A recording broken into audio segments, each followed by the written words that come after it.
আসসালামু আলাইকুম everyone, welcome back to my channel Mahima cooking house. একদিন থেকে অনেক বৃষ্টি বৃষ্টি আবহাওয়া হচ্ছে। এই আবহাওয়াতে ভাবলাম আপনাদের সাথে একটু তেলের পিঠা শেয়ার করি। এর জন্য আজকে আমি আপনাদের সঙ্গে তেলের পিঠা শেয়ার করব। বিকেলে চায়ের সঙ্গে এই পিঠাটাও কিন্তু বেশ জমবে, তাও আবার এই বৃষ্টির সময়ে। আপনারা কিন্তু এই পিঠাটা ট্রাই করতে পারেন। সো চলুন এত কথা না বাড়িয়ে আমরা আমাদের মূল রেসিপিতে চলে যাচ্ছি। কিন্তু তার আগে আপনারা যারা আমার চ্যানেলে নতুন এসেছেন তারা অবশ্যই চ্যানেলটি সাবস্ক্রাইব করে বেল আইকনটি বাজিয়ে দিবেন এবং একটি লাইক করে পুরো ভিডিও দেখার জন্য অনুরোধ রইল। সো চলুন এবার শুরু করা যাক আমাদের আজকের পর্ব।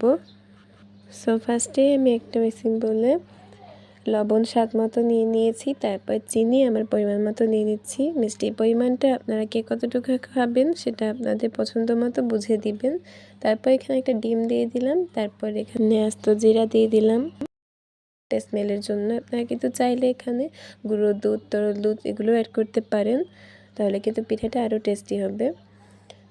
তারপর আমি এখানে 2 কাপের মতো আটা দিয়ে দিয়েছি। এখন আমি পানির সাহায্যে এই পুরো ব্যাটারটা সফট একটা ব্যাটারি তৈরি করব।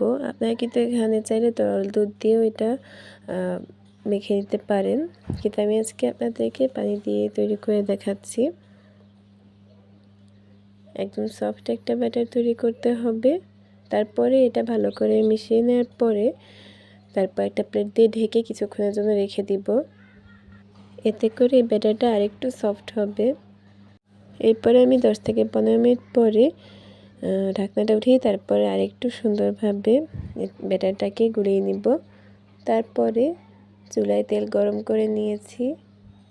এর ভেতরে একটা পিঠা এরকম গোল চামচে করে দিয়ে দিব ব্যাটারটা। আপনারা দেখেই বুঝতে পারবেন আমি কিভাবে করেছি। ভালো করে এপিঠ ওপিঠ উল্টে লাল করে ভেজে নেওয়ার পরে আমি তেল ঝরিয়ে উঠিয়ে নিব। এই একই প্রসেসে আমি সবগুলো পিঠা তৈরি করে ফেলব এবং আমার পিঠাগুলো কিন্তু যথেষ্ট পরিমাণে ফুলেছে, আপনারা দেখেই বুঝতে পারছেন। আরেকটা ভেজে নেওয়া হয়ে গিয়েছে, উঠিয়ে নিয়েছি। আর দেখতে পাচ্ছেন পিঠাটা কতটা ফুলেছে। চাপ দেওয়ার পরে ভিতরে কিন্তু বাতাস আছে, সেটা কিন্তু বোঝা যাচ্ছে। আমার একে একে সবগুলো পিঠা ভেজে নেওয়া হয়ে গিয়েছে এবং দেখতেই পাচ্ছেন কতটা সুন্দর হয়েছে। এই বৃষ্টির সময় আপনারা বিকেলে চায়ের সঙ্গে কিন্তু এই পিঠাটা রাখতে পারেন। অনেক দারুণ মজাদার হয়েছে এই পিঠাটা খেতে এবং অনেক ফুলকো ফুলকো হয়েছে। সো কেমন লাগলো আজকে আমার এই পিঠার রেসিপিটা অবশ্যই কিন্তু কমেন্টে জানাতে ভুলবেন না, এবং আপনারা যারা নতুন এসেছেন আমার চ্যানেলে তারা অবশ্যই চ্যানেলটি সাবস্ক্রাইব করে দিবেন।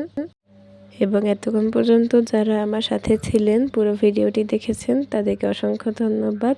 সবাই ভালো থাকবেন, সুস্থ থাকবেন। আল্লাহ হাফেজ।